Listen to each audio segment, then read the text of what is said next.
এই যুবক ভাই, তোদের ভাই বেটি ছেলে দেখা হয়ে গেছে, তোরা চল আয়, তোর হাত পা ধরছে ভাই। এ এখনো যেছে, দেখ ওই গেটে বের হচ্ছে। এরে বেটি ছেলে না, আয় রে, ঠান্ডা দিন আয় রে। হাজারো ব্যথা বেদনার পরে ফিরে আসনি তুমি আপন ঘরে, দিনের আলো তুমি ছড়িয়ে দিতে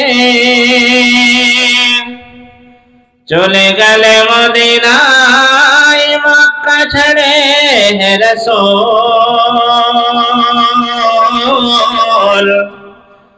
তোমাকে ভুলি আমি কেমন করে, খেয়ে না খেয়ে দিন প্রচারের কাজে নিজেকে দিয়েছ বিলিয়ে, তায়েফের কাফেরেরা চিনল না সে আলো, দুষ্ট ছেলেদের পিছু দিল লেলিয়ে।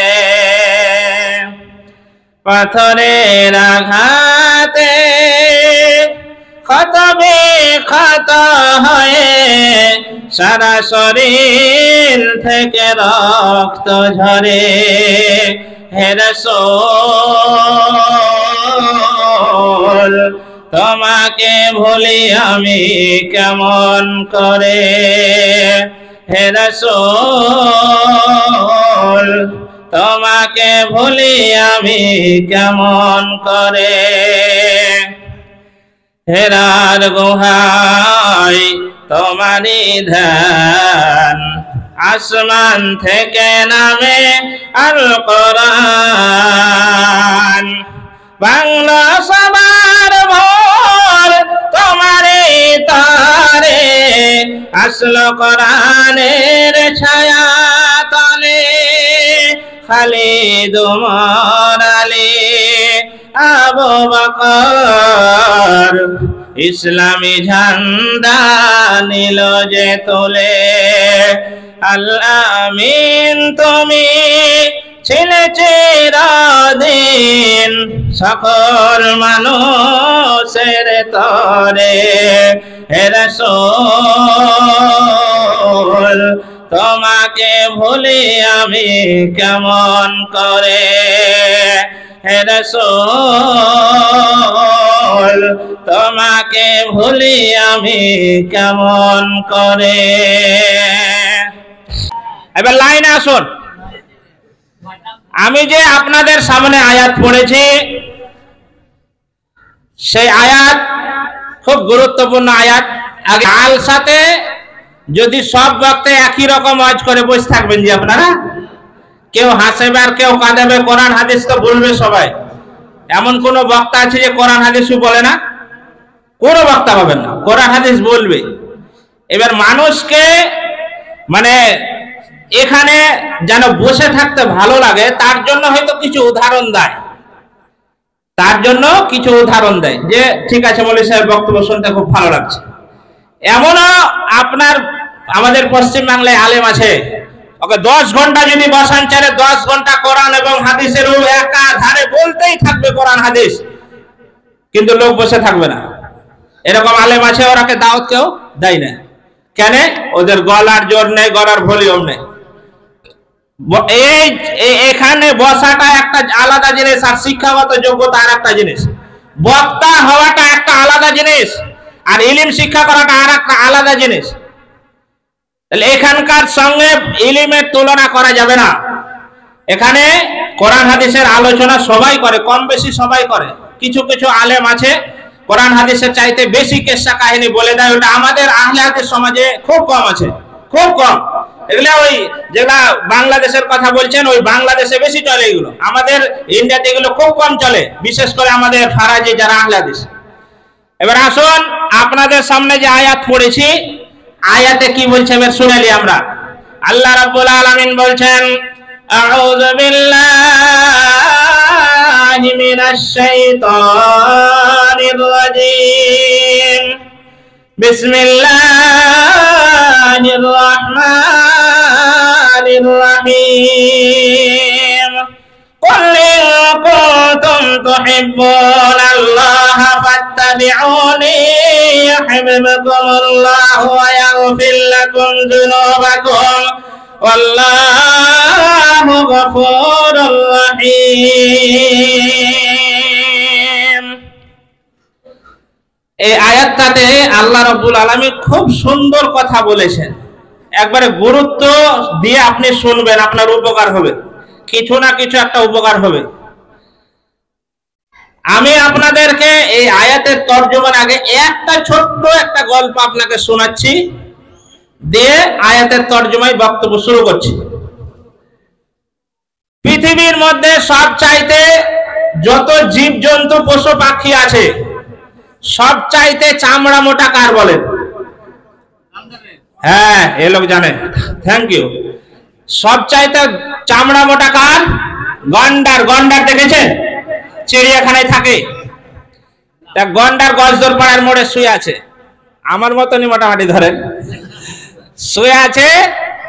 আপনাদের সন্দীপুরের এক লোক শ্বশুর বাড়ি গেছে কাটা বাগান, শুয়ে দেখা ওকে কাতুকুতু দিচ্ছে, কিছু বলছে না, চুপচাপ শুয়ে আছে। সেই লোক 3 দিন শ্বশুর বাড়ি থেকে ঘুরে এসে গজদর পাড়ার মোড়ে ওই গান্ডার খুব হাসছে। তো ওকে বলছে, রে ভাই, তোকে 3 দিন আগে কাতুকুতু দিনু, তুই আজকে 3 দিন পর হাসছিস মানে? যে ভাই, তুই যে 3 দিন আগে কাতুকুতু দিয়েছি, এই শরীর চামড়া ভেদ করে শরীরে লাগতে আমার 3 দিন সময় লাগলো। কয়দিন? 3 দিন। তার জন্য আজকে হাসছি। গান্ডারের কয়দিন সময় লাগলো? 3 দিন। আর আমাদের কারো 40 বছর বয়স, 50 বছর বয়স, কারো 60 বছর বয়স। আমাদেরকে আলেমেরা মসজিদের জুমার খুতবা থেকে, জালসার মাহফিল থেকে, কোরআন দিয়ে, হাদিস দিয়ে, উপন্যাস দিয়ে, ইতিহাস দিয়ে কত রকমের কাতুকুতু দেয়। কাতুকুতু লাগে না? কোন আলেম এরকম নাই যে আপনাকে নামাজের কথা বলেনি। আপনার কেন এখনো নামাজ আপনি পড়েন না বলেন? নামাজ পড়েন না মানে কাতুকুতু লাগে না? তাহলে নামাজের কথা বলার পরও কেন আপনি নামাজি নন, এখনো বেনামাজি কেন বলেন? তার মানে বোঝা যাচ্ছে আপনার চামড়া গন্ডারের চাইতো মোটা। কথা ঠিক না ঠিক বলেন? ভুল যদি হয় আমাকে বলবেন যে আমার সাহেব ভুল বলছেন। আপনার মেয়েকে বলা হয়েছে, আপন মেয়েকে আপনি পর্দায় রাখুন, আপনার মেয়ে যেন উলঙ্গ অবস্থায় রাস্তায় না হাঁটে। আপনার ইমাম সাহেব হাজারো দিন আপনাকে বলেছে, হাজারো বক্তা আপনাকে বলেছে আপনার মেয়েকে পর্দায় রাখুন, আপনার মেয়েকে, আপনার স্ত্রীকে ঘরে রাখুন। আপনার বউ এখনো সবজিওয়ালার কাছে সবজি কিনে না, মাছওয়ালার কাছে মাছ কিনে না। কার বউ ওইগুলো? ওই নরেন্দ্রর বউ, গোবিন্দর বউ আসে। এরা আপনি তো 5 ওয়াক্তের মুসাল্লি, আপনি মসজিদের সেক্রেটারি, আপনি সভাপতি, আপনি গ্রামের মডেল। আপনার বউ সবজিওয়ালার কাছে সবজি কিনে, মাছওয়ালার কাছে আপনার বউ মাছ কিনে। যখন হাঁড়ি বাসন বেচতে আছে, হাঁড়ি বাসন বালাকে মনে হয় ও মানে হাঁড়ি এতে পড়ে যায় সেই গাড়িতে। যখন চপ্পলওয়ালা আসে তখন পাড়ার মেয়ে ছেলে আর বাড়িতে থাকে না, সব চপ্পলওয়ালার কাছে মনে হচ্ছে আর নিজের মায়ের পেটের ভাই। তাহলে আপনাকে এত রকমের কাতুকুতু দেওয়া হচ্ছে কেন? এখন পর্যন্ত আপনার বউ পর্দায় নেই আমাকে বলেন? এখন পর্যন্ত আপনার মেয়ে কেন পর্দায় নেই আপনি বলেন? এখন পর্যন্ত আপনার 12, 15 বছর, 20 বছরের ছেলেটা এখনো কেন মসজিদে আসে না বলেন? কেন? আপনাকে এত রকমের কাতুকুতু দেওয়ার পরেও এখন পর্যন্ত আপনার কাতুকুতু লাগেনি, মানে আপনি গন্ডারের চাইতো আপনার চামড়া মোটা। বলুন না, আপনি আছেন কোনখানে বাবজি? খালি মৌলবীর দোষ। মৌলবী জোরে হাঁটলেও দোষ, আস্তে হাঁটলেও দোষ। জোরে হাঁটলে একদল বলছে মৌলবী সাহেব ঠিক, আগা দিকে কোনো বার্তা দাওয়াত আছে, হলে জোরে হাঁটছে কিনা। আর যদি ওর কথা শুনে সালা এত বড় কথা বললে, তাহলে আস্তে হাঁটবে যে, তারপর দিন আস্তে হাঁটছে। আর এক দল বলছে মৌলবী সাহেব কত খেয়েছে, হে ও হাঁটতে পারে না। তা বাদ বলেন, আমি জোরে হাঁটলেও দোষ, আস্তে হাঁটলে দোষ, আমি মরবো? হাঁটবো আমি? পাবলিক এরকম নেই, যত দোষ সব মৌলবীর, ওর কোনো দোষ নেই। তাহলে আমরা যদি মৌলবীর ভুল ধরাই থাকি, তাহলে আমাদের হাসর ভালো হবে বলেন? যে মৌলবীকে দিয়ে আপনি আপনার বিটির বিয়ে পড়াচ্ছেন, আপনার বিয়ে পড়ালছে, মরলে কে জানাজা পড়াবে? জি বাবজি, মৌলবী সাহেব পড়াবে না? ওর যদি সারাদিন আপনি ভুল ধরেন তো জানা যায় দোয়া পড়বে? আল্লাহু আকবার। চুপচাপ দাঁড়িয়ে থাকবো আর বলবো আল্লাহকে, আল্লাহ তুই ফাটা বাটাও, ফাটা বাটাও, এক সারা জীবন আমাকে জ্বালিয়েছে। দোয়া পড়বে? বলেন দোয়া পড়বে? তাহলে আপনি মৌলবীর সবসময় বলতেন আপনার ভুলটা ধরছেন না। আপনাকে হাজারো দিন আমি বলছি যে আপনি নামাজ পড়েন, আপনার মেয়েকে পর্দায় রাখুন, আপনার বউটাকে পর্দায় রাখুন, নাহলে আপনি জান্নাত যেতে পারবেন না।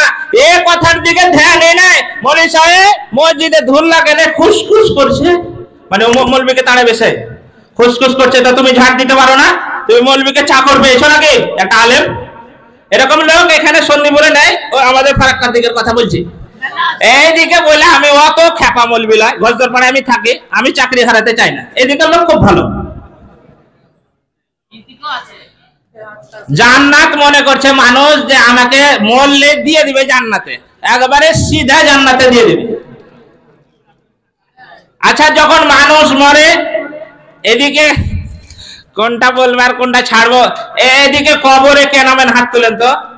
কেউ আছেন? একটা লোক কবরে যখন লাশ নামে, নাশ, এই সন্দীপুরের কেউ লাশ নামা লোক নেই যে মানুষ মরে তো কবরে নামে যে লাশটা লাই দেয়? ও বাবজি আছেন?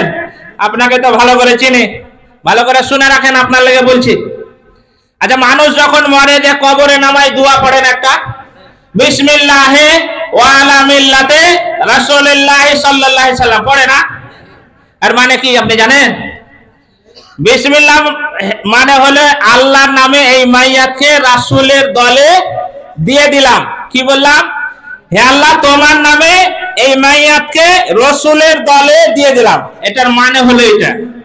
ওই লোকটা সারা জীবন বিড়ি খেলে, সারা জীবন মদ খেলে, সারা জীবন লটারি কাটলে, মসজিদে একদিনও এলো না, ওই লোকটাকে আল্লাহর নবী দলে দিয়ে দিলেন। মানে আপনি একটা কংগ্রেসের লোক মরে গেছে, সারা জীবন কংগ্রেস করলে, মরে গেল। তৃণমূলকে যদি বলেন যে ভাই তুই এই লোকটাকে লিবে জি, কথা বুঝা বলেন লিবে? ও সঙ্গে সঙ্গে বলবে যদি বেঁচে থাকা অবস্থায় তুই দিদিক তো একটা ভোট বাড়তো, বলতাম না? বলবে না? মরার পরে ওকে কি করবে?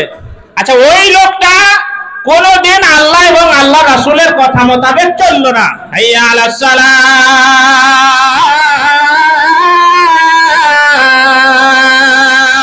হাইয়া আলাল ফালাহ। একদিন নাই, দুই দিন নাই, আপনার 40 বছর বয়স যদি হয়, 50 বছর যদি আপনার বয়স হয়, আপনার মুয়াজ্জিন মসজিদের মিনার থেকে দিনে 5 বার আপনাকে বলেছে আপনি নামাজের দিকে আসুন, কল্যাণের দিকে আসুন। হাইয়া আলাস সালাহ মানে হলে তুমি সালাতের দিকে এসো, হাইয়া আলাল ফালাহ মানে তুমি কল্যাণের দিকে এসো। আপনি ওই মুয়াজ্জিনকে বুড়া আঙুল আপনি দেখিয়েছেন চায়ের দোকানে বসে, আপনি বাড়িতে বসে, বাড়িতে ঘুমিয়ে বুড়া আঙুল দেখিয়েছে মুয়াজ্জিন তুমি যতই ডাকো আমি তোমার ডাকে সাড়া দিব না। আর পাগল কিছু লোক আছে সমাজে বাস করে, যে ওই লোকটাই যখন মারা যায় তখন বলছে মসজিদের মাইকে এলান করো। বলে না এরকম লোক নেই? কোন যুক্তিতে করবে বলেন, আমাকে বলেন, বুঝিয়ে দেন যারা বলেন এই কথা। হাদিস কোরআন পরে আপনি শুনিয়েন। ওই লোকটাকে দিনে রাতে 5 বার আপনাকে ডাক দেয় না বাবজি? হাইয়া আলাস সালাহ ডাক দেয় না? আপনি কেন এলেন না মসজিদে বলেন? আর ওই লোকটা মরলে মসজিদের মাইকে এলান করতে হবে, কোন পাগলে বলেছে আপনাকে? আমাকে দেখান, দেখান। মরার পরে ওই লোকটার মাইকে এলান কেন হবে? জিন্দা অবস্থায় তো মসজিদ আসেনি। আর আল্লাহ কি বলছেন আয়াতে? কুল ইন কুনতুম তুহিব্বুনাল্লাহ ফাত্তাবিউনি ইউহিব্বুকুমুল্লাহু ওয়া ইয়াগফির লাকুম যুনুবাকুম ওয়াল্লাহু গফুরুর রহিম। হে নবী আপনি বলুন, কেউ যদি আল্লাহকে ভালোবাসতে চায়, এখানে কেউ আল্লাহকে ভালোবাসেন না এরকম লোক আছেন? আল্লাহকে সবাই ভালোবাসেন? বাসেন সবাই? পিছনের লোক বাসেন? আল্লাহ বলছেন যদি আমাকে ভালোবাসতে চাও তাহলে তার জন্য তোমাকে একটা প্রুফ দিতে হবে। কোন বেটি ছেলেকে যদি বেটা ছেলে ভালোবাসে তখন বেটি ছেলেটা অনেক শর্ত লাগায়, তুমি এই কাজ করলে তোমাকে ভালোবাসবো, নাহলে বাসবো না। বলে না? বলে না এরকম নেই? আল্লাহ বলছেন তুমি যদি আমাকে ভালোবাসতে চাও তাহলে আমাকে ভালোবাসো, এর প্রমাণ দেওয়া স্বরূপ তোমাকে আমার রাসূলের অনুসরণ করে চলাচল করতে হবে। তাহলে আমি তোমাকে ভালোবাসার আরম্ভ করব। আর কোন মানুষকে যদি আল্লাহ ভালোবাসা আরম্ভ করে তাহলে আল্লাহ বলছেন ওয়াগফির লাকুম, তার গুনাহ maaf করে দেব, তার সমস্ত গুনাহ maaf করে দিয়ে আল্লাহ তাকে জান্নাতবাসী করবে। কথা আপনার বুঝে এসেছে না আসেনি? আল্লাহকে যদি ভালোবাসতে চান নবীকে অনুসরণ করতে হবে। অনুসরণ মানে কি জি? অনুসরণ মানে মৌলভী সাহেব যেমন হাঁটছে ওরকমই হাঁটবো, মৌলভী সাহেব যেমন ড্রেস পোশাক পরে এসছে ওরকমই পরবো, চশমা চোখে আছে চশমা চোখে দেবো, মাথায় টুপি দিব। এইটাকে অনুসরণ বলে, মানে লোকটা যেভাবে চলছে সেভাবে চলাটাকে অনুসরণ বলে। আচ্ছা বলেন, আল্লাহ নবী কোনোদিন নামাজ ছেড়েছেন? এরকম কোন মৌলভী বলেছে আপনাকে? আর আপনি নামাজ পড়েন না মানে আল্লাহ রাসূলের অনুসরণ করেন না, মানে আল্লাহ আপনাকে ভালোবাসেন না। আপনি মনে করছেন যে আমি নামাজ পড়ে দিয়ে জান্নাত পড়ে আছে একবারে দিয়ে দিবে আল্লাহ। আপনি মরে দেখেন জান্নাত গুইলে আপনাকে খাওয়াবে, আকাশমণির ডাল যা পড়বে আপনার উপরে। আল্লাহ রাসূলের অনুসরণ আছে? মাথার চুল কেটেছে তো নারায়ণ কাটিন। যুবক ভাই, মেসি মেসি এমনও যুবক বাস করে আপনাদের এলাকায়।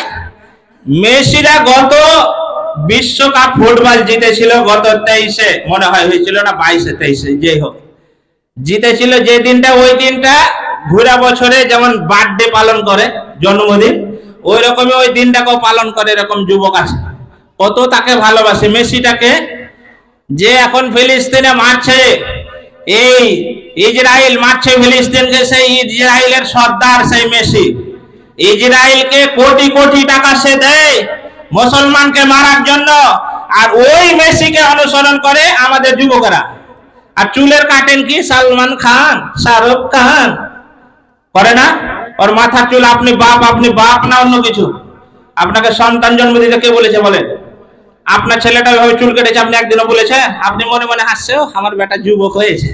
তোমার যুবক মরে দেখো তোমার বাটাম ফাটাবে, আগে তোমার যুবক বের করবে। কোনদিন আপনি বলেছেন আপনার ছেলেকে? আপনার চুলের কাটিং তো বুলা যা হলো হলো, এবার নিচে আসেন।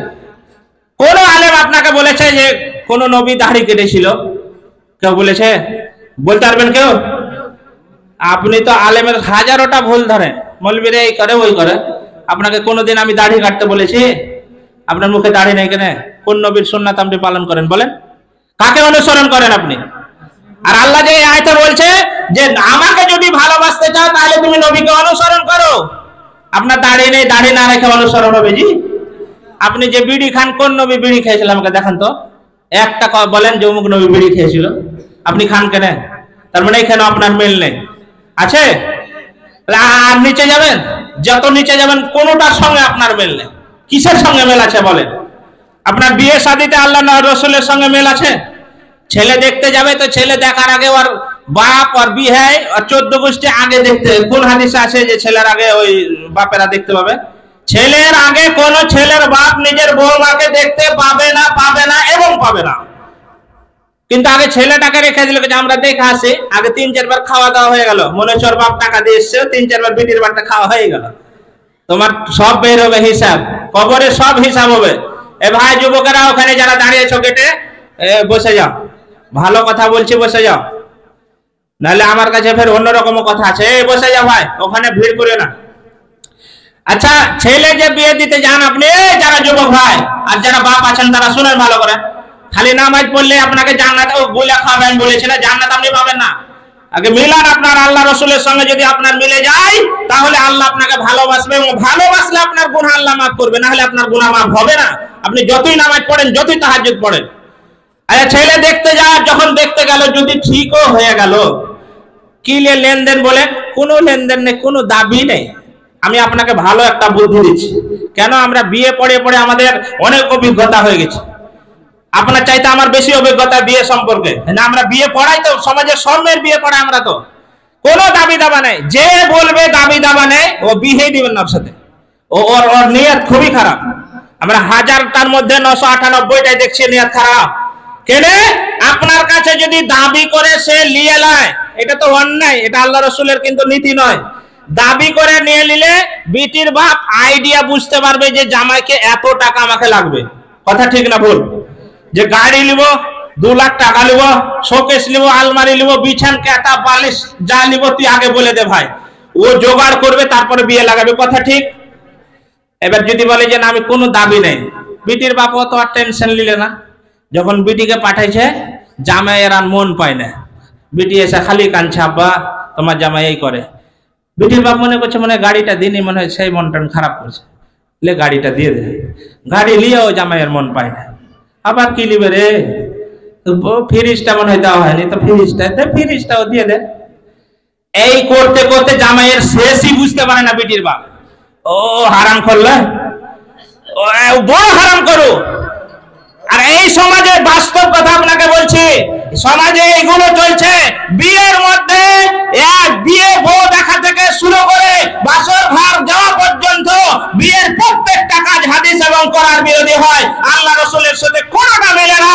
শুধুমাত্র ইমাম সাহেব বিয়ে করাবে, টাকা দেওয়া কোনো দলিল নাই, ইমাম সাহেবকে টাকা দেওয়া যাবে না, শুধু এটাই মানে। যখনই অনেক বিয়েতে বলেছে বলি সাহেবকে টাকা দেওয়া তো জায়েজ নয়, এবে 100টা বরযাত্রী যাওয়ার কোনখানে জায়েজ আছে আমাকে দেখা। এখন যদি ওর বিয়েটা ধরে বিয়েটা ভেঙে যাবে, পালিয়ে যাবে, বিয়ে করবে না, তখন সমাজের কাছে আমার কাছে ছোট হতে হবে। যা বলেন ওর বিয়ে বউ দেখতে গেল, ওর 80 জনা বউ দেখে এসছে, দিন করতে গেছে 18টা জোয়ান। আমি বাস্তব কথা বলছি। বেগুনবাড়ির একটা লগনে লিখতে যেতে হয় আমাদেরকে, লিখতে গিয়েছি তো 27টা লগনে লোক এসছে, তাও কারা 28 থেকে 35-এর মধ্যে একবারে সলিড বডি, যারা একবারে খেতে পারবে বেশি করে, তারা কে এসে ধরে ওর বাপ টাকা দিয়ে রেখেছিল, বিটির বাপ। বলেন এরকম হয় না সমাজে? আচ্ছা আপনাকে দিন করতে লগনে কে যেতে বললে? বলে এটা তো হিন্দুদের কথা, আল্লাহ নবীর সঙ্গে কোনো মিল আছে না? কোন আলেম আপনাকে বলেছে? তাহলে আপনি কেন করেন আমাকে বলেন। তারপরে বরযাত্রী যাবে কত, বিটির বাপ বলে দিয়েছে যে 40টা দিবে। এমনও বিটির বাপ আছে যে ভিক্ষা করে সে বিটির জন্য মসজিদ আমাদের মসজিদে আসে, আপনাদের মসজিদে আসে, মেয়ের বিয়ে দিতে পারি না গো কিছু দিয়ে, বলে না? ওই লোকটা ভিক্ষা করে করে বিটিকে বিদায় করার জন্য জোগাড় করেছে খাবার। এই বরযাত্রী না বরযাত্রী বলা হয়, এই বরযাত্রী যারা যায় তারা 100-র মধ্যে 90টা লোক এরা খায় যতটা, নষ্ট করে ততটা। দিয়ে বলে যে তোর শ্বশুর ভালো খাওয়া দাওয়া দেয়নি। তুমি যে এই কথাটা বলে দিলে, কত কষ্ট করে বেটির বাপ যে জোগাড় করেছে তোমার খাবার, আর তুমি 100টা লোক নিয়ে যে তার বাড়িতে মুড়ে মুছড়ে খেয়ে চলে এলে, তার দিকে একবারও তাকালে না, আবার এসব বদনাম করছে ওর ভালো খেতে দেয়নি। বলেন এগুলো অন্যায় নয়? সমাজে চলে না? আল্লাহ রাসূলের সঙ্গে কোনো মিল আছে এগুলো? বলেন। আবার বিয়ে করে নিয়ে এসে বউকে সিংহাসন দিয়েছে, জামাই আর বউ বসে আছে, সিংহাসনে বসিয়ে দিয়েছে। বউটা হয়তো পর্দা করে এলো, মাথায় একবারে ঘোমটাই পর্যন্ত বইয়ের থাকে না জি, নতুন বইয়ের বসেছে। দেওয়ার জায়ের এসে, যা তোমার মুখটা দেখা যায় না, চাড়ো, এই টেনে দিলেন, টানতে টানতে আধা মাথ, ওই দিনে মাথার আধা চলে এলো না, আসে না? যে সব দেখছে, বন্ধু বান্ধব দেখছে, আচ্ছা ও কি সরকারি মাল? হ্যাঁ, আমি যে বিয়ে করে এলেন টাকা দিয়ে, আরে আমি দিল সেই মোহর, আর আমার বউ দেখবে সরকারি, ও সরকারি মাল যে আমার সবাই বউ দেখবে। আমরা কেউ অনেক লোক বলে যে মৌলভী সাহেবের সবই ভালো, কিন্তু ওদের বউটা দেখা নেই। তোমার মতন আমি পাগল নয়। বলছে বিয়ে বাড়িতে মৌলভী সাহেবের বউ আনে না, তো বিয়ে বাড়িতে কেন বিয়ে বাড়িতে নিয়ে যাওয়ার মতন প্রস্তুতি থাকে জি? বিয়ে বাড়িতে ছেলে মেয়ে একাকার মিলামিশা, আর ওখানে বলছে মৌলভী সাহেব বউলি আসে না, খাবার নিয়ে যাচ্ছে টেবিলে করে। তোমার মতন পাগল নয় যে আমি মোহর দিয়ে বিয়ে করবো আর গ্রামের লোককে আমার বউ দেখাবো। বউ দেখাবার লেগে বসিয়ে রেখেছে। বলেন আল্লাহ রাসূলের সঙ্গে এটা মিল আছে? একটা মিল দেখাতে পারবেন আমাকে? সমাজের একটা নীতি দেখাতে পারবেন? আপনাকে হাজারোটা আমি গণাবো। এই যে বউ দেখা শুরু হলো, তারপরে এবার একজনের টেবিলে খাতা কলম নিয়ে বসে থাকে, কে কি দিছে লেখা রাখে, টাকাকে কত দিছে লেখা রাখে। আচ্ছা তোমার বাড়ি যদি টাকা দিয়ে খেতে আসতে হবে, তো বাপের হোটেল কি মারা গেছে? কথা ঠিক না ঠিক বলে? কথা ভুল বলেছে আমি? তোমার বাড়ি যদি টাকা দিয়ে খেতে আসবে, কলসি লে খেতে আসবে, বালতি লে খেতে আসবে, তো বাবুর হোটেল 100 টাকায় দেখে আসবে। একটা গরিব মানুষকে আপনি দাওয়াত করেছেন, ওই দাওয়াতে গরিব মানুষটা কত টাকা খাবে জি? একটা লোক কয় টাকা খায় বলেন? 1 থেকে 150 200 টাকায় খেলে না হলে 200 টাকার জিনিস নিয়ে যেতে পারবে? গরিব মানুষকে দাওয়াত দিলে ওর টেনশন বেড়ে যায়, আরে দাওয়াত দিতে আলি রে, 150 টাকা খাবো, হয়তো 500 টাকা আমাকে জিনিস এখন কিনতে হবে, বলা টেনশন বাড়ে না জি? তাহলে তুমি আগে কেন বিটির বাপ বলে দিলে না? বাপের বাপ তুমি যে বিয়ে দিয়েছো তুমি তো আগে বলতে পারতে যে কোন রকমের এখানে থোবড়া নিয়ে আসবে না। কি বলে আপনাদের দিকে গিফট না কি বলে বলে গিফট থোবড়া যাই হোক কিছু আনবে না, খালি হাতে খেয়ে চলে যাবেন। কেউ লিখেছেন একটা হাত তোলেন তো যে আমার বেটার বিয়েতে ডেলি করেছি, একটা কোনো ইমানদার নেই, দেখেন হাত তুলে নি কেউ। দেখ কিসের জালসা দিয়ে আপনি মনে করছেন যে আমি জান্নাত পেয়ে যাব? একটা তো আপনার নীতি ঠিক নেই। বলেন একটা লোক করেছেন এরকম? এটা আল্লাহ রসুল কোনোদিন করেছে? আপনি বিয়েতে বলেছেন 1300 লোক, লোক নেই 500 লোক 400 লোকের খাবার নষ্ট ফেলে দিতে হচ্ছে, এরকম বিয়ে বাড়ি নেই? ওর হিসাব কে দিবে বলেন? কে আপনাকে কতটুকু জোগাড় করতে বলেছে? কেন আপনি অত ভাষার ওখানে আপনি টাকাটা অন্য জায়গায় ভালো জায়গায় কাজে লাগান না? তা করবেন না, তা নেই। এবার ছেলে হয়েছে যখন, তখন আর বাপকে আব্বা ডাকে না, তখন মায়ের দিকে খুব টান। অনেক ছেলে মায়ের দিকে টান হয় না জি?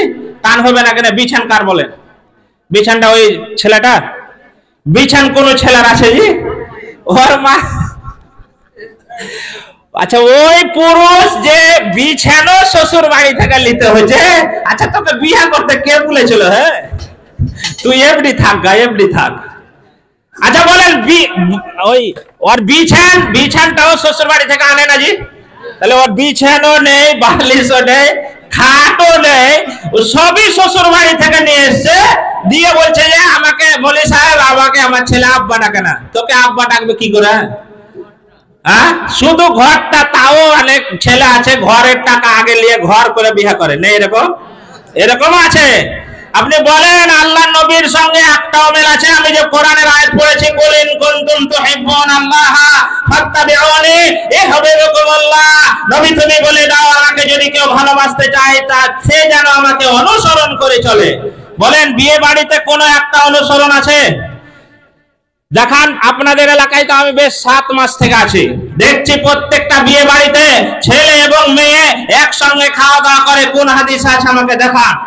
আপনার মেয়েটা যখন বিয়ে বাড়িতে যায় তখন পেট দেখা যায়, পিঠ দেখা যায়, ঠোঁটে ঠোঁট পালিশ দিয়ে, চোখে আইলানা দিয়ে, মাথায় টিপ দিয়ে, মাথায় শ্যাম্পু লাগিয়ে আপনার মেয়েটা নতুন ড্রেস পোশাক পরে যায়। আপনাকে আনন্দ লাগে যে আমার মেয়ে যুবক হয়েছে। আপনাকে আল্লাহ রাসূল কি বলেছে শুনুন, আপনাকে দাইয়ুস বলেছে, যে পুরুষ নিজের পরিবারকে কন্ট্রোল করতে পারে না সে হলো দাইয়ুস, সে জান্নাতে কোনোদিন যাবে না। কে আপনাকে বিবাহ করতে বলেছে বলুন? আপনার মেয়েটা কেন বিবাহ বাড়িতে গেল বিয়ে পর্দায়, আপনি কেন নিষেধ করলেন না? বিয়ে বাড়িতে যত রকমের কাজ হয় সব নাজায়েজ কাজ। আপনার ছেলে মেয়ের, আপনার ছেলের গায়ে হলুদ কেন হবে বলুন?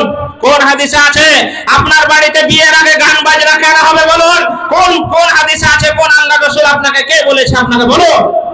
একটা কাজ কোন কারোর সঙ্গে মেল নেই। তাহলে আপনি কোন জায়গায় বলবেন যে আমি এই জায়গাটা মেল আছে? কোন জায়গা আপনার মেল আছে জি? কোন জায়গায়? একটা জায়গা নেই। আর আপনি মনে করছেন যে আমি জান্নাত যাব না তো যাবে কে? জান্নাত তো আমার জন্য রিজার্ভ করা আছে। জান্নাত অত সহজ নয়। আপনাকে জান্নাত যেতে গেলে আল্লাহ রাসূলের অনুসরণ করে আপনাকে চলতে হবে। কবরে দিলে যে নবী তোমার দলে দিয়ে দিলাম, নবী লিবে বলেন?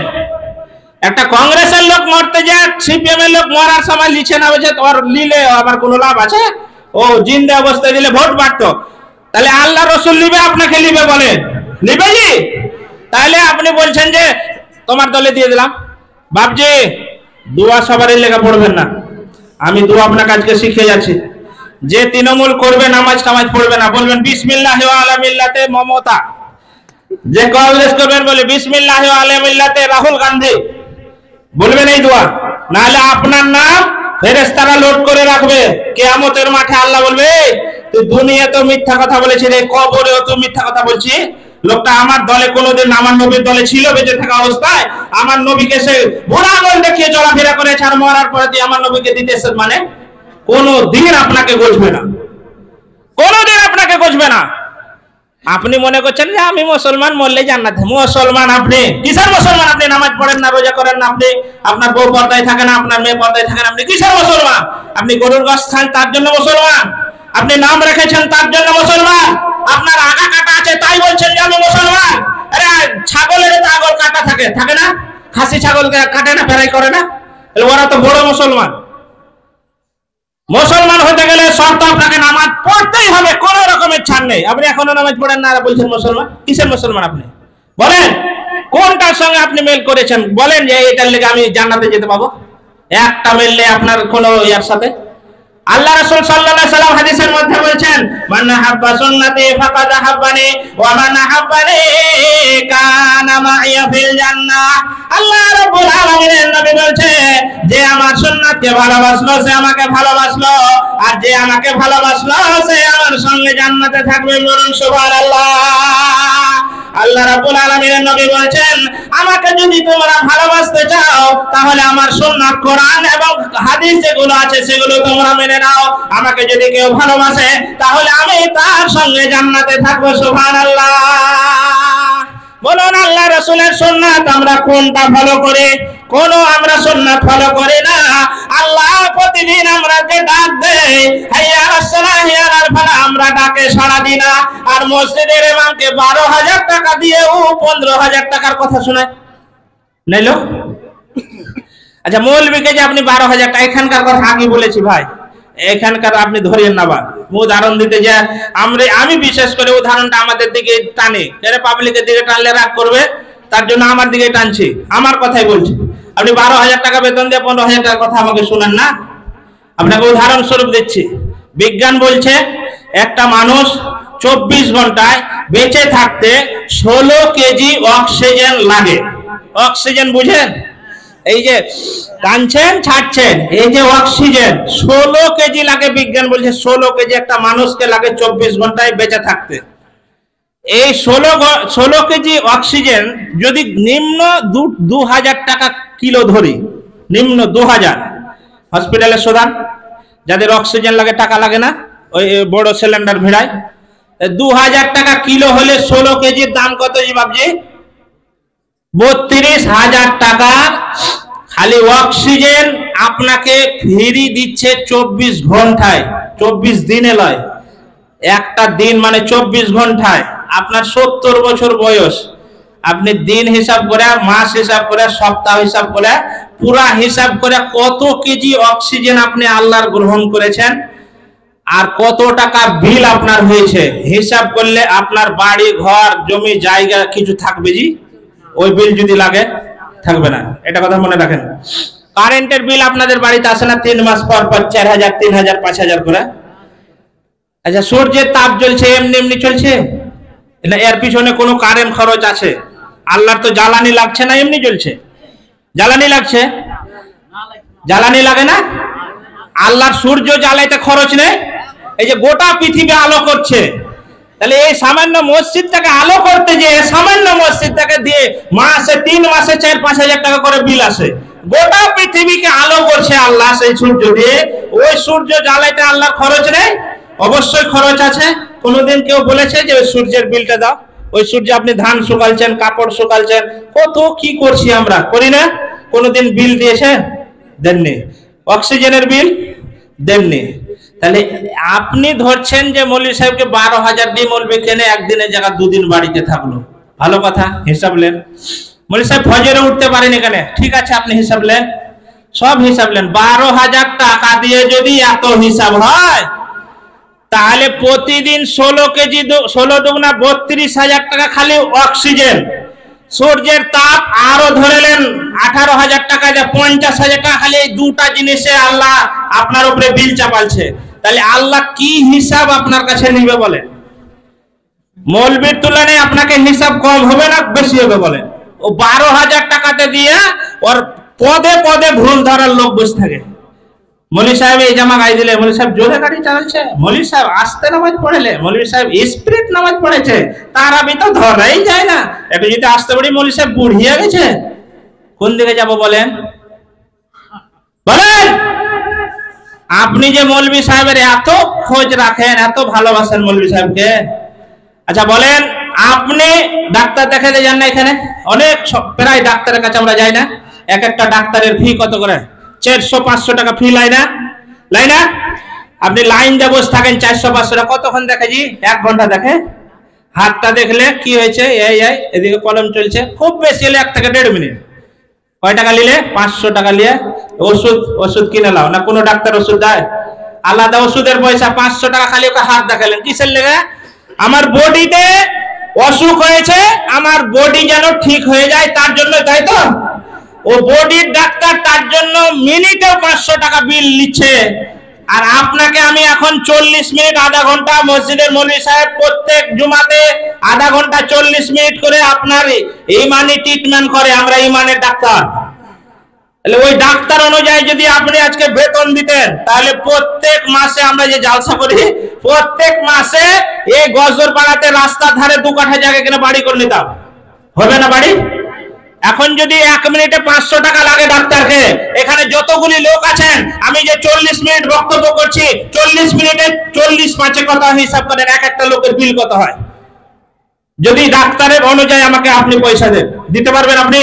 তাহলে উল্টো সামান্য দুনিয়াতে ক্ষণস্থায়ী জীবনের জন্য আপনি 500 টাকা দিয়েছেন মিনিটে, আপনি যেখানে চিরস্থায়ী থাকবেন, যেখানে জীবনের শেষ নেই, জান্নাত আপনার জন্য, আমি জান্নাতে ভরার জন্য সব সময় তৈরি থাকি, তাকে কত টাকা বিল দেওয়া দরকার বলেন? কোনদিন কোন ডাক্তারের সমালোচনা শুনেছেন? ও যত বেশি টাকা নেবে তত হাইলাইট, ও বিশাল ভালো ডাক্তার। আচ্ছা বলেন, একটা মাস্টার 45-50 হাজার টাকা বেতন নেয়, লাই না? 60 বছর পর্যন্ত ডিউটি করবে, বেতন পাবে, রিটায়ার করবে, হাফ বেতন পাবে, ও মরে গেলে আর বউ বেতন পাবে, হয় না? কত খেপা মানুষ দেখেন। এই একটা মাস্টার মরার পরেও 30 বছর কবরে ওর হাড্ডি বেতন পায়। আপনি বলবেন কেমন করে? ও মরার পর ওর বউ যে 30 বছর বেঁচে থাকে, ওর বউ হাফ বেতন পেয়েছে। আরে যে হোক পাই তো। আর মৌলভী সাহেব আজকে বাদ, আর আজকে বেতন ক্লোজ, পরের মাসে আমাকে বেতন দেবেন, আজকে যদি ছেড়ে চলে যায় আপনাদের মধ্যে খোঁজ নেবেন, আমার খোঁজ যে মৌলভী সাহেব কেমন আছে। হ্যাঁ, আফসোস মুসলমান। আর আপনি কার ভুল ধরছেন আর কার সমালোচনা করছেন চায়ের দোকানে বাবজি? বলেন, আপনাকে বাস্তব কথা বলছি যে এগুলোর জন্য আপনি পয়সা খরচ করছেন, কোনো অসুবিধা নেই, আর এটার জন্য খুব মাথা খারাপ, এত মাথা খারাপ। আমি আগে একটা কথা বলেছি বাবজি, খুব সাবধান, নাহলে আমি তো বলি জালসা দেবো, পারোই করি না। আসসালাম আল্লাহু আকবার বলে সিধা জানাজায় দাঁড়িয়ে থাকবো, আল্লাহ তুই বাটাম ফাটা, কিছু করার আছে? বলেন কেন এত? আপনার নিজের তো হাজারোটা ভুল আমি গনিয়ে দিচ্ছি, হাজারোটা ভুল ধরাচ্ছি, আপনি তো শুধরান না একটাও। একটা আপনার লাইন ঠিক নেই, আর আপনি খালি আমার ভুল ধরছেন। আপনি নিজে ঠিক হন বাবজি। আমি আপনাকে বলে যাই, কোন মানুষকে এই মসজিদের ইমাম কতদিন ডিউটি করেছে, কতদিন মসজিদে ছিল, কতদিন কামাই করেছে, আপনাকে কবরে প্রশ্ন করা হবে না। কবরে প্রশ্ন করা হবে, মান রাব্বুকা মা দীনুকা মান নাবিয়ুকা, তোমার ধর্ম কি ছিল, তোমার নবী কি ছিল, এই সম্পর্কে আপনাকে প্রশ্ন করবে। ওই প্রশ্নের উত্তর নিয়ে আপনি কবরে যান, দয়া করে বলছি, তাহলে ওখানে কোনো মাপ নেই আপনার। তাহলে আপনাকে যদি মাপ নিতে হয়, তাহলে আল্লাহ রাসূলের অনুসরণ করে আপনাকে সব কাজই করতে হবে। কোন জায়গায় অনুসরণ কোনো জায়গায় নেই। মাছওয়ালারা মাছ বেচছে, দাঁড়িতে মারছে, মাংসওয়ালারা মাংস বেচছে, দাঁড়িতে মারছে, মারে না? আর মেম্বার প্রধানের তো কোনো কথাই নেই, ওরা মনে করছে যে আমরা বিশাল ব্যাপার। মেম্বার প্রধান আর যারা ডিলার, ভালো করে শুনেলেন, আমাকে আর কোনোদিন বলেন আর না বলেন, আমি জালসার অত ইলাই মসজিদে থাকে, খাই দায়, হাই আল্লাহ সালা, ডিম ভাত এলো, খাইয়া শুয়ে গেল, জালসায় ডাকেন না দেবেন কোনো ব্যাপার নেই। মসজিদের মৌলবীরা ভাই বলতে পারবে না, বাদ দিয়ে দিবে কমিটি, আমি বলে এলিস। ডিলার আর মেম্বারেরা যদি জান্নাতে যায়, তাহলে পৃথিবীর কেউ বাকি থাকবে না, এটা আপনি আশা করে বসে থাকতে পারেন। কথা ঠিক না ঠিক ভাবছি? এবার আপনি বলবেন যে কথা খালি বলেই চলে গেলে হবে না, আপনাকে বুঝিয়ে দিচ্ছি। এবার বলেন, কোন মানুষ যদি মানুষের অধিকার নষ্ট করে, তাহলে আল্লাহ মাফ করবে না। ও যদি কাবা শরীফের গেলাফ ধরেও মাপ চায়, মাফ করবে না। যার জমি আপনি পাশে দেবে রেখেছেন, জোর জবরদস্তি দিচ্ছে না, ওর জমি যতদিন ফেরত না দিবে আপনাকে মাফ করবে না। আর হাসরের মাঠে তো মাফ করার কোনো প্রশ্নই আসে না। কোন মানুষের 10,000 টাকা নিয়েছেন, দেন না, ওইটা যদি আপনি যতক্ষণ না দিবেন ততক্ষণ আপনার মাফ হবে না। ও মাফ করবে, তাহলে মাফ হবে। আচ্ছা বলেন, এই রাস্তার যখন বাজেট হয়, শুনছি যে 22 লাখ টাকা রাস্তার বাজেট হলো, কাজ হচ্ছে 3 লাখ টাকা, 18 লাখ টাকা কোথায় গেল? যে 19 লাখ টাকা বলছে ওপরা খেয়ে লেছে, ওপর আল্লাহর এত অভাব, আল্লাহর এত অভাব যে খেয়ে। এরকম এদিকে হয় না, এদিকে তো রাস্তা খুব চাঙ্গা, এদিকে হয় না। ডিলার বলছে যে 1 কেজি করে মাল কম, এদিকে তো দেয় না, এদিকে সমান দেয় নাকি? 1 কেজি করে কম, তো প্রত্যেক পরিবারে 1 কেজি করে কম দিতে দিলে, আর ওই লোকটা এসে মসজিদে আমাকে বলছে মৌলভী সাহেব 1 কেজি দেয় না, জোর জবরদস্তি 1 কেজি গম পাবো, দিচ্ছে না। তাহলে ওই লোকটা যে আপনি 1 কেজি গম মেরে নিলেন, কখন ওর কাছে মাপ চাইবেন বলেন তো? আজকে আপনি 25 বছর ডিলার, 25 বছর ডিলারি করছেন আপনি, দিয়ে আজকে বক্তব্য শুনে বলছেন যে আমাকে সন্দীপুরের লোক সব মাফ করে দেন, যা হয়েছে হয়েছে, আর কোনোদিন করবো না। সবাই মাফ করে দিলে মনে করেন সবাই আমরা মাফ করে দিল, 1 মিনিটের জন্য মনে করেন সবাই তো মাফ করবো না, কিন্তু মনে করেন মাফ করেই দিল। 25 বছর আগে থেকে ও ডিলারি করে 1 কেজি করে কম কম দিয়েছে, আটা কম দিয়েছে 1 প্যাকেট করে। আচ্ছা 25 বছরের লোক মরেনি জি? হ্যাঁ বাপজি, আপনি সব জায়গায় ধরা খেয়ে বসে আছে। 25 বছরের লোক মরেনি সন্দীপুরে, তো কত লোক মরলে তো ওদের কাছে কে মাপ চাইবে? ডিলারের কাছে মাপ চাইতে পারবে? আর ওখানে কবরে গেলে ওরা মাপ দেবে জি? মাপ কবরে মানুষ বেঁচে থাকা অবস্থায় মাপ নিয়ে এলেন বাপজি, কবরে যা মাপ হবে না, আখেরাত হাসরে যা কিন্তু মাপ হবে না। যে যতটুকুন জুলুম করেছেন আল্লাহ একবারে সিধা সেদিন বিচার বসবে, আর ওর নেকি কেটে কেটে সেকে থেকে দিয়ে দেওয়া হবে। লেলে তুই নেকি লেলে, নেকির গল্প সেদিন, টাকা পয়সার কোনো গল্প হবে না। আচ্ছা বলেন, এই যে রাস্তা তুমি 22 লাখ টাকা টেন্ডার করে 3 লাখ টাকার কাজ করলে 19 লাখ টাকা নেই, ওপরওয়ালা খেয়ে এলেছে, ক্যালভার্ট হবে, ক্যালভার্ট নেই নেতার পেটে, এইগুলোর হিসাব কে দিবে বলেন? আপনি যে জান্নাতের আশা করে বলেছেন যে এটা আল্লাহ রাসূল বলেছে আপনাকে, এটা আপনার নীতি, আপনি যে মুসলমান বলছেন, এটা কি আল্লাহ রাসূলের নীতি? বলেন আমাকে। নেতা খেয়ে কি রে সেই সেই সাপ, কত সাপ তুমি মরে দেখো, কত সাপ। ক্যালভার্ট নেই, ওই যে পায়খানা এসে পায়খানাটাও খেয়ে লেছে। আরে ছি ছি ছি, পায়খানাও খাওয়া যায় জি? বিধবার একটা ঘর এসে তো বলছে 20,000 টাকা মেম্বারকে লাগে। তুমি কি খাওয়ার আর কোন জায়গা পেলে না, ওই বিধবার টাকাটাই পেলে? সুবহানাল্লাহ, কোন জায়গায় ছাড় নাই। তো বলেন আমাদের কোন জায়গাটা ঠিক আছে? আছে? এখন যদি বলতে থাকে আপনার সারা রাত চলবে এরকম, আমরা 1000টা ভোলাবি ধরাতে পারবো, কিন্তু হবে না, টাইম নেই যে চিট কোড দিয়ে দেওয়া হলো 10 মিনিট, কিছু করার নাই। বলেন তো না না, ও একবার অন্য কাজ, বক্তা একবারে সিলেক্ট করা আছে আপনাদের, প্রত্যেকটা বক্তা এসে উপস্থিত হয়েছেন, কিছু করার নাই। আমি আপনাদেরকে যেটা বুঝাতে চেয়েছি, আপনি মনে করছেন যে আমি মরলেই জান্নাত চলে যাব, কিন্তু আপনার হাজারো ফোঁটাতে আমি তালি দিচ্ছি, এইগুলো আপনি সংশোধন হন, সংশোধন হন। আপনি যদি জান্নাতে যেতে চান, নামাজ পড়েন নাম্বার 1, নাম্বার 2 আল্লাহর সঙ্গে কাউকে শরীক করবেন না, আর কারো কোনো জিনিস মেরে খাবেন না বাপজি, মেরে খাবেন না। আপনার এখন হয়তো গুনাহ আছে, কোন সময় আল্লাহর কাছে তওবা করবেন, আপনার গুনাহ মাফ হয়ে যাবে যদি আল্লাহর কাছে সেরকম ভাবে তওবা করেন। আল্লাহ সারা জীবন রোজা রাখেনি, আল্লাহ নামাজ পড়তে পারেনি, আজকে ওয়াজ নসিহত শুনে আল্লাহ তোমার দিন ধর্মের দিকে আমার মায়া এসেছে, বুঝতে পেরেছে, আল্লাহ গো আর কোনোদিন নামাজ ছাড়বো না, কোনোদিন রোজা ছাড়বো না, আল্লাহ তুমি আমাকে মাফ করে দাও। আল্লাহ তুমি যদি আমাকে না মাফ করো আমি কোথায় যাব? কোন বান্দা যদি রাত 12টার পরে উঠে গিয়ে এইভাবে আল্লাহকে বলতে পারে, সত্যিকারে যদি তওবা করতে পারে খালেস অন্তরে, তাহলে আল্লাহর সঙ্গে যেগুলো জড়িত পাপ আছে সেগুলো পাপ আল্লাহ সব আপনার ক্ষমা করে দেবে। কিন্তু কারো যদি জমি মেরা খান, ও গুনাহ মাফ হবে না। সন্দীপুরে এরকম লোক আছে কি জানি না, যদি থাকে তো সুদরে জানার একটা কথা বলি, বেটির জমি ফাঁকি দিয়ে বেটাকে দিয়ে দিয়েছে, নেই এরকম নেই? বেটির জমি যে বেটাকে দিলেন আপনি, বাপজি দিয়ে এখানে মসজিদে আপনি ঘটা পড়ে আছে, নামাজ পড়ে পড়ে হজ করেও চলে এসছেন, কি লাভ বলেন? কোন লাভ আছে? বেটির হক আগে বুঝিয়ে দেন না, তারপরে আপনি এসে আল্লাহকে সিজদা দেন, আপনার সিজদা কবুল হবে। মানুষের হক নষ্ট করেছেন, আপনি তার কাছে ক্ষমা নিয়ে এলেন, মাপ নিয়ে এলেন, যে কায়দায় হয়, তাহলে আপনি জান্নাত পাবেন। আপনি আল্লাহর কাছে তওবা করে যদি আপনি মরতে পারেন, আর এই মানুষের হক যদি আপনার নষ্ট না, মানুষের হক যদি আপনার নষ্ট করে থাকেন, কারো টাকা মেরেছেন, কারো জমি মেরেছেন, তাহলে কিন্তু আপনার ক্ষমা হবে না বাপজি, যতই আপনি তওবা করেন, যতই আপনি ইস্তেগফার করেন। অতএব এটা আপনি লক্ষ্য রাখবেন। আপনাকে আমি শেষ অনুরোধ করছি ভাই বাপজিরা, কখন আমার মৃত্যু চলে আসবে, আপনার মৃত্যু চলে আসবে কেউ আমরা জানি না। অতএব আপনি আসুন, জালসা দিয়েছেন, কিছু সংশোধনের জন্য জালসা দেওয়া হয়েছে। অনেক লোক বিরোধিতা করে জালসার, অনেক লোক জালসা দিয়ে কি হচ্ছে, হ্যাঁ জালসা দিয়ে কি হয়েছে আপনাকে এই উদাহরণটা দিয়ে আমি বক্তব্য শেষ করছি। 10 মিনিট লিখেছে, 10 মিনিটে আমি শেষ করছি। ভালো করে শুনেন, যারা চা খেয়েছেন এদিকে খেয়াল দেন। শেষ উদাহরণ আপনাকে বলছি। যারা বলেন যে জালসা দিয়ে কি হবে, জালসা দিয়ে কি হবে আপনাকে আমি বলছি শুনেন। মমতা ব্যানার্জি একটা চিঠি লিখেছে সন্দীপুরের আব্দুল করিমের কাছে, ডাইরেক্ট ধরেন মেম্বার প্রধান দিয়ে, যে ও যেন আমার সাথে দেখা করে। আর একটা লোককে চিঠি লিখেছে মমতা, সে যেন দুটা লোককে চিঠি লিখেছে। এই বাবুরা চুপ করো। দুটা লোককে চিঠি লিখেছে মনে করেন আপনাকে। আচ্ছা বলেন, মমতার সঙ্গে যদি দেখা করতে যেতে হয় তাহলে ওই লোকটা চিঠি পেয়ে মমতার কাছে দৌড় মারবে? মারবে? চিঠি পেয়ে মমতার কাছে চলে যাবে? যাবে জি? কথা বুঝেননি আপনারা? হ্যাঁ, যাবে না।